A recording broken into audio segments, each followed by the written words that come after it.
The Daily Bread Devotions. Today's reflection with Pastor Jeff Elise Cupides. Good morning, Pastor Jeff. Good morning, Ted. Morning, Cha. Good morning sa ating mga kasubaybay. Yan. Mabuhay at magandang lalaki ka, Brad Jeff. Eto na, Pastor. Magandang Yes. lalaki ka daw. Parang nabingi ka dun ah. Hindi, si Ted kasi alam ko, never. Pag kinausap ako niyan, Oo. Never Hindi yan nagsinungaling. Kaya nga Oo. True never. FM eh. Ako, kausap talaga. Ba? Oo. Ay, kaya nga True FM. Ay, oo. Bawal tayo magsinungaling dito. Pero Oh, ito, sige. mga kapatid. Good morning, Kuya Al. Good morning, Manong Tots, ha? O, sige, eto na. Eto na po. Meron tayong letter ulit. Galing po sa isa sa mga kapatid natin. Ang pangalan ay si Junjun. Pinadala niya sa Facebook page to ng True FM. Para dito sa ating segment na Anong Say Mo, Brad? At ito ang sulat niya para sa iyo, Pastor Jeff. At para sa mga nakikinig sa atin, narito po. Pastor Jeff, ako po ay 25 years old. Single at pangatlo sa 4 na magkakapatid. Nakikinig ako sa radyo habang papasok sa trabaho nang marinig kita na nagbibigay ng payo sa mga naguguluhan.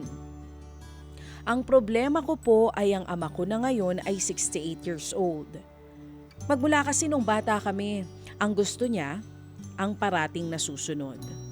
Dati akong may girlfriend, pero dahil ayaw ni Papa, napilitan akong makipaghiwalay. Sinunod ko siya. Graduate ng automotive na isang vocational course si Papa. Siya ay nagtatrabaho sa isang logistics company at in charge sa motor pool. Pero pangarap talaga ni Papa na maging mechanical engineer. At dahil sa frustration niyang ito, gusto niya na yun din ang maging kurso ko noong kolehiyo. Pastor, hindi ko sinunod si Papa. Kumuha ako ng fine arts at ngayon ay isang painter na may part-time job. Subalit hindi tinatangkilik ng aking ama ang aking talento. Sa katunayan, ang mga tagumpay ko sa aking larangan ay kanyang minamaliit. Ang aking ina naman ay very supportive. Pero may sakit siya at ayaw na niyang madagdagan pa ang kanyang stress kaya hindi na niya kinokontra si Papa. Ang panganay at pangalawa kong kapatid nasa ibang bansa na. Habang ang bunso nag-aaral pa sa ngayon. Ang panganay ay isang seaman at may sarili ng pamilya. Ang pangalawa naman namin ay nagtatrabaho sa isang hotel at may sarili na ring pamilya.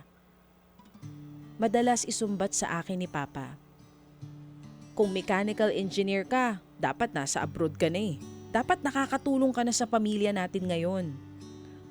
Pastor Jeff, di ba ang magulang ang dapat na unang nasisiyahan sa talento ng kanyang anak? Hindi ba dapat ang ama ay inspirasyon ng mga anak? Pero bakit ganito ang tatay ko? Anong say mo, Brad?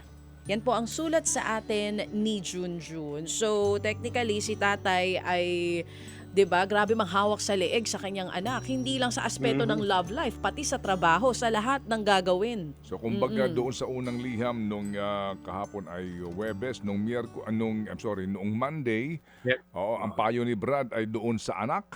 Ngayon naman, yung ang tanong, ano ba Brad, ang payo mo naman doon sa mga ama? Yes. Go ahead. Well, unang-una, Junjun, salamat sa pagliham sa amin. At salamat din sa paglabas mo ng saloobin, okay, dito sa segment natin. Alam mo, Junjun, bilib ako sa iyo sa pagiging masunuring anak sa iyong tatay. Isang tabi mo nga yung love life mo, no? Para sundin lang si tatay. Although, tama naman din naman na sinunod mo yung passion mo pagdating sa kurso mo. Kasi nga, darating ang time, yan din ang magsusustain sa'yo. Yan din na wala na magulang mo, darating ang time. Pero yung inaral mo, yung tinapos mo, yung passion mo, yan din ang magiging source of provision mo. Kaya for me, tama naman na sinunod mo. Kasi tayong lahat ay binigyan ng talento ng Diyos, kaya diyan ka mamamayagpag kung ano yung passion. Although, hindi nga ideal yung treatment sa'yo ng tatay mo, tama ka naman doon na dapat yung mga magulang, yung unang cheerleader natin. Dahil kung ano man ang kalabasan ng isang anak, malaki yung kinalaman ng magulang doon. Kaya kung successful sa isang aspeto ng buhay yung anak mo, dapat matuwa rin naman yung magulang. Sabi nga nung kaibigan kong pastor, kung nag-aasal unggo yung anak mo sa bahay, malamang may nakikitang gorilla yon. So, parang ganon. Kung successful din naman yung anak mo, malaki kinalaman ng magulang. Kasi po, mandato sa ating mga magulang patungkol sa pagpapalaki ng anak ay ito. Sa Efesos 6:4, kayong mga ama, huwag ninyong itulak sa galit ang inyong mga anak. Sa halip ay palakihin nyo sila sa disiplina at pangaral ng Panginoon. Ayan po, mga tatay, specifically po, mga tatay ito. Of course, may mga pamilya na single mom, kung sino po yung naatasang magpalaki. Ito po yung una-una sa listahan. Wag daw po nating i-provoke to anger. Hindi ngunit tayo magulang, may karapatan na tayong i-bully yung ating mga anak. Minsan kasi po, no, tayo mga magulang, guilty rin ako minsan dito. Kung paano tayo pinalaki nung sarili nating magulang, minsan palo na lang ng palo, wala sa lugar. Tapos lumaki tayong mga magagaan yung mga kamay natin or mga salita na matatalim, ginamit sa atin mismo. At ngayon, ginagamit din natin sa pagkapalaki sa ating mga anak. Nakaka-damage po yan. So wag po ganun mga magulang. Invest daw po itong gawin natin. Sa halip ay palakihin ninyo sila sa disiplina at pangaral ng Panginoon. Yung naaayon daw po sa pangaral at katuruan ng Diyos. Eh, ang problema kung yung mga magulang po walang relasyon sa Diyos, patay tayo dyan, ano? Basihan na lang nila kung paano nga sila pinalaki, ano yung nag-work, ano yung hindi. So, Junjun, ano ang gagawin mo? Well, ikaw palaguin mo muna relasyon mo sa Diyos. Para one day, ikaw naman magiging tatay, maitatama mo yung mga maling pamamaraan na nakita mo sa tatay mo base sa standard ng Diyos. Pangalawa, patuloy mo lang ipagdasal ang tatay mo. Huwag mong mamaliitin yung powers of prayer, Junjun.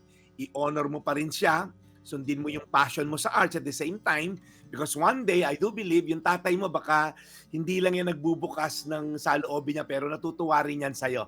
I'm sure kinikwento ka sa mga kumpare niyan or kumari niyan dahil I'm sure wala namang tatay na sobrang sama ng tingin sa anak.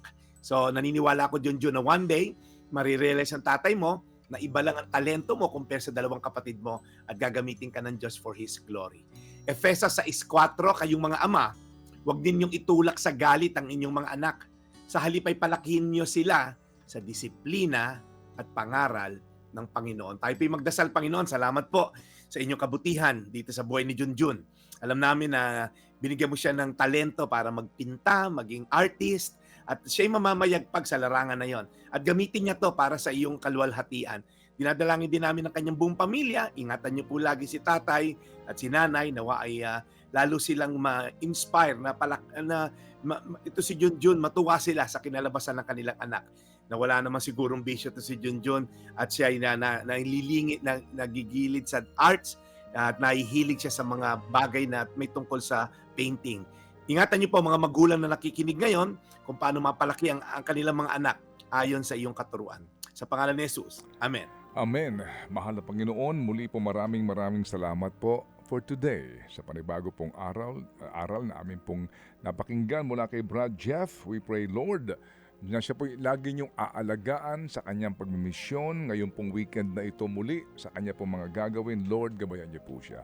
And Lord, gabayan niyo po ang lahat ng mga ama na ngay pinakikinig sa aming programa. In Jesus' name we pray. Amen. Amen. Mabuhay ka, Brad. We pray for you again ngayong weekend na ito dahil sigurado abalang-abala ka na naman sa paghahatid ng magandang mga balita. Okay, Brad. So Friday today, are you coming over? Yes, Brad Ted. Tayo na imbitahan na naman dyan ni Ating Cheryl. Mamaya, makikigamit lang ako ng iyong desk dahil may anointing dyan eh. Pag tumayo ako dyan sa pwesto mo, tumatalino ako eh. So, May kakaiba, no? oo. Parang iba dating ng camera dyan. Ang gwapo ko daw pag nandyan. Pag sa'yo siya, hindi eh. Hindi ka tumalino dito sa side ko? Naku po. Hindi. Kaya papapalitan ko dito, yung mic o yung camera? Ang hirap nito. Pero commute ka ba dito sa side ko? Oo eh. Doon ako kay Brad Ted sumaside eh. Mas maganda angulo ko doon. Alam ko na, baby. Ano yun? Magpalit tayo ng side. Oo nga. Para tumalino ka. Oo. Dapat noon Para pa. madagdagan. Magpalit Dapat- tayo. Ngayon na. Magpalit tayo dapat dito. noon pa. Oo. So, Dapat simula noon sa pa. Lunes, dyan ako. Oh, sige. Monday ha? Oo. Okay. Sige, thank Dito you. ka, ha? Pero mas maganda lalaki ka, Brad, pag patayin mo yung ilaw. Niloloko mo na naman. Hindi, pasubukan mo. Sige Kasi nga, kahapon Pastor. namatay yung ilaw, mas maganda akong lalaki. Try mo naman mamaya yan, Kahapon, Pastor. nung namatay yung ilaw, Papatay ko yung ilaw dyan mamaya. Tinan ko Papatay kung mo mas yung ilaw. gwapo ko. Oo, mas gaganda Tayo ka namin, lalaki. Pastor, Oo. O sige, so salamat na marami, Brad. Mabuhay ka and have a blessed weekend. Thank you. Brad Ted, batiin ko lang happy birthday belated sa aking pinsan si JC Eliscopides. At sa mga nagtanong, Brad Ted, nakita ko sa comment section saan daw pwedeng sumulat. Again po, sa aking Facebook page, pastorjeff.ph. Natutuwa po yung iba, saan po pwedeng sumulat, nagtatanong sila. And also, pastorjeff.ph po na Facebook. At sa email po, pastorjeff.ph at gmail.com. Alright. Magkita-kita po tayo bukas, alas 4 po. Okay, sa Rebuild City Church Online, Facebook at YouTube. At sa Sunday po, alas 10 ng umaga sa Fairmont Hotel sa Rebuild City Church.